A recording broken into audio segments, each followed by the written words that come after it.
Friends, നമ്മുടെ ഇന്നത്തെ പുതിയ വീഡിയോയിലേക്ക് എല്ലാവർക്കും സ്വാഗതം. ഇന്നത്തെ നമ്മുടെ റെസിപ്പി ചിക്കൻ സമൂസയാണ്. കടയിൽ നിന്ന് വാങ്ങുന്നതിനേക്കാളും രുചിയിലും അതേപോലെ പെർഫെക്റ്റ് ആയിട്ട് നമുക്ക് വീട്ടിൽ തന്നെ ഉണ്ടാക്കിയെടുക്കാൻ പറ്റുന്ന റെസിപ്പിയാണ്. അപ്പോൾ വീഡിയോ ഇഷ്ടമായ ലൈക്ക് ചെയ്യുക, കമൻറ്റ് ചെയ്യുക, സബ്സ്ക്രൈബ് ചെയ്ത് സപ്പോർട്ട് ചെയ്യുക കേട്ടോ. അപ്പോൾ നമുക്ക് വീഡിയോയിലോട്ട് പോവാം. ഞാനൊരു പാൻ വെച്ചിട്ട് അതിലേക്ക് കുറച്ച് ഓയിൽ ഒഴിച്ച് കൊടുത്തിട്ടുണ്ട്. അതിലേക്ക് 1 ടേബിൾ സ്പൂൺ പെരുംജീരകം ഇട്ട് കൊടുത്തിട്ടുണ്ട്. അത് നന്നായിട്ടൊന്ന് ചൂടായി വരുമ്പോൾ ഒരു വലിയ സവാള പൊടിയായി എരിഞ്ഞത് ഇട്ട് കൊടുക്കുക.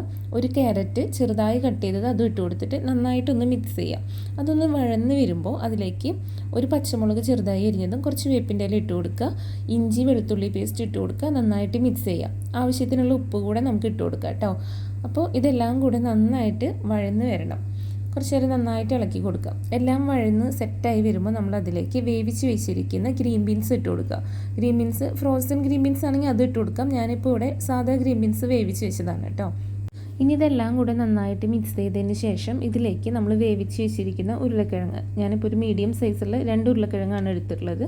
അത് ഉപ്പും മഞ്ഞൾപ്പൊടി ഇട്ടിട്ട് സെപ്പറേറ്റ് നമ്മൾ വേവിച്ച് വെച്ചിട്ടുള്ളതാണ് കേട്ടോ. അത് ഇതിലോട്ട് ഇട്ട് കൊടുത്ത് നന്നായിട്ടൊന്ന് ഇളക്കി കൊടുത്തതിന് ശേഷം ഒരു 3 ടീസ്പൂൺ മുളക് പൊടിയും ഒരു 1/2 ടീസ്പൂൺ മഞ്ഞൾപ്പൊടിയും ഒരു 1.5 ടീസ്പൂൺ മല്ലിപ്പൊടിയും കൂടി ഇട്ട് കൊടുക്കുക. ഇതെല്ലാം കൂടി നന്നായിട്ട് ഇളക്കുക. അതിലേക്ക് ഒരു 1/2 ടീസ്പൂൺ കുരുമുളക് പൊടിയും കൂടി ചേർത്ത് കൊടുക്കുക കേട്ടോ.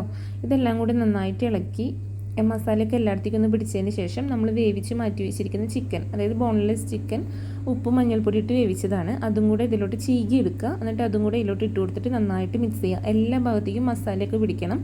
ആ പച്ചമണമൊക്കെ ഒന്ന് മാറി മസാലയൊക്കെ ഒന്ന് സെറ്റായി കഴിഞ്ഞ് ഉപ്പൊക്കെ കറക്റ്റാണോ എന്ന് നോക്കിയതിന് ശേഷം നമുക്കത് മാറ്റി വയ്ക്കാം.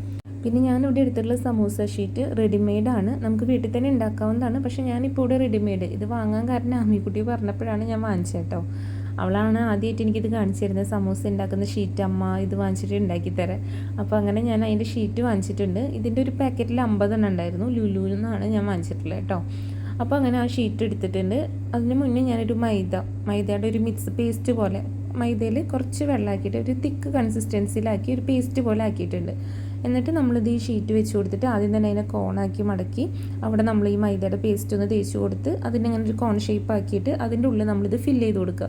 ഫില്ല് ചെയ്ത് കൊടുത്തതിന് ശേഷം പിന്നെ അതിൻ്റെ അരികിലൊക്കെ ഇതുപോലെ മൈദയൊക്കെ തേച്ച് കൊടുത്തതിന് ശേഷം നമ്മളിതുപോലെ കവർ ചെയ്തെടുക്കുക. അപ്പോൾ നമുക്ക് ആവശ്യമുള്ള ഷേപ്പിന് ഇത് കിട്ടിയിട്ടുണ്ട്. ഇതേപോലെ നമുക്ക് ആവശ്യമുള്ള അത്രയും ഉണ്ടാക്കിയെടുത്തതിന് ശേഷം നല്ല ചൂടായിട്ട് നിൽക്കുന്ന ഒരു മീഡിയം ചൂടിലൊക്കെ നിൽക്കുന്ന എണ്ണയിലോട്ട് ഇട്ട് കൊടുത്ത് കളറൊന്ന് മാറി വരുമ്പോൾ ചെറുതായിട്ടൊരു ബ്രൗൺ കളർ വരുമ്പോൾ മറിച്ചിട്ടിട്ട് എടുക്കുക. അങ്ങനെ അധികം ഇട്ട് ഇതാവണ്ട, ചെറുതായിട്ട് ബ്രൗൺ കളർ വരുമ്പോൾ തന്നെ മറിച്ചിട്ട് എടുക്കുക കേട്ടോ. അപ്പോൾ നമ്മുടെ സൂപ്പർ സമൂസ റെഡി ആയിട്ടുണ്ട്. അപ്പോൾ ഉറപ്പായിട്ട് നിങ്ങളെല്ലാവരും ഇത് ട്രൈ ചെയ്ത് നോക്കുക. ഇതിൻ്റെ സമൂസ ഷീറ്റൊക്കെ നമുക്കിപ്പോൾ വാങ്ങിക്കാൻ കിട്ടുമല്ലോ. അപ്പോൾ എല്ലാവരും ട്രൈ ചെയ്ത് നോക്കുക. സിമ്പിളായിട്ടുള്ള റെസിപ്പിയാണ് കേട്ടോ. അപ്പോൾ വീഡിയോ ഇഷ്ടമായി എല്ലാവരും ലൈക്കും കമൻറ്റൊക്കെ ചെയ്യുക. ഇനി അടുത്ത വീഡിയോയിൽ കാണാം കേട്ടോ.